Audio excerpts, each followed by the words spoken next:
afternoon.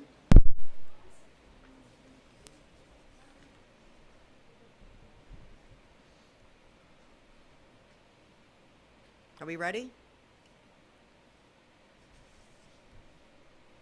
Good afternoon. This weekend's fatal crash is a tragedy. As you can imagine, the family is grieving. I met with the family this weekend, and I speak for everyone here at Tampa PD when I say we share in their sorrow. We are here for the family and will continue to support them. We at the Tampa Police Department need to care for both the survivors of the deceased victims and the officers involved in this scene. At this point, the other passengers in the victim's vehicle have survived. One is currently in stable condition, and the other is currently in critical condition. I am thankful to the Hillsborough County Sheriff's Office, who will lead this crash investigation. The Tampa Police Department will also conduct a very thorough investigation into the circumstances surrounding this crash. Anytime a police officer is in pursuit, supervisors are monitoring and they are continually trying to balance the need to apprehend the suspect with the threat to public safety. There are still a lot of unanswered questions, but what we do know is that the officer began pursuing this vehicle because he recognized it as a stolen vehicle that was used to also commit at least one auto burglary. This is a justified reason for pursuit under our policy. However, this investigation has just begun. The occupants of the stolen vehicle were a 15-year-old, two 14-year-olds, and a 12-year-old.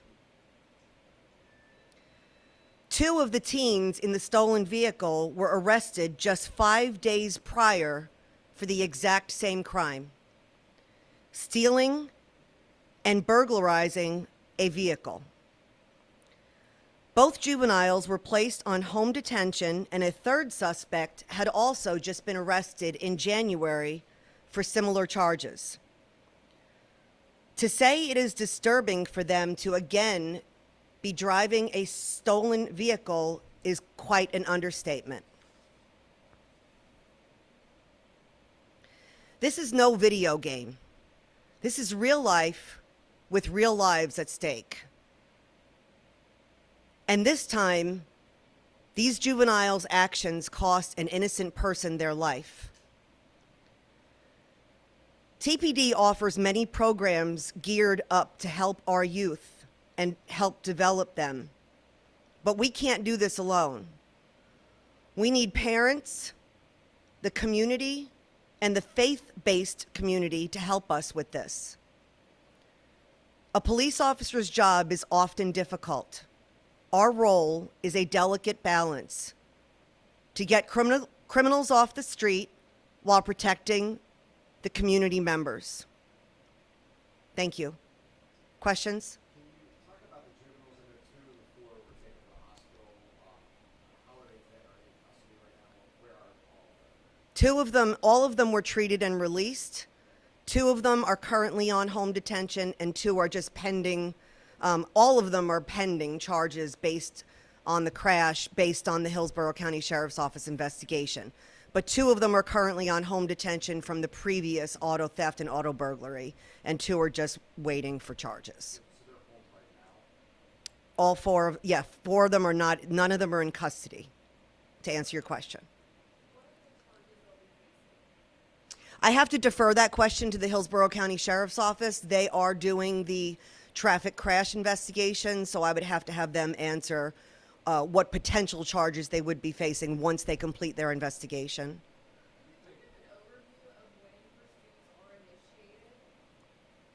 Yes, we have a pursuit policy that's very thorough that we'll provide to you as far as what charges are appropriate for TPD officers to pursue vehicles.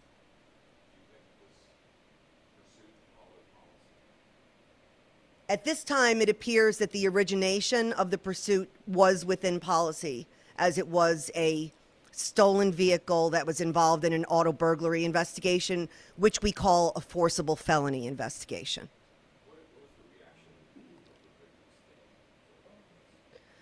Well, it was obviously very early on in the investigation. I met with the driver of the Honda at the hospital. He was there with his mother. I had not spoken to the female who lost her mother in the crash. She was at Lakeland Regional and was in surgery.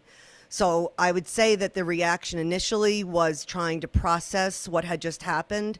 I will be following up with them continually throughout the course of the investigation to check on their well-being.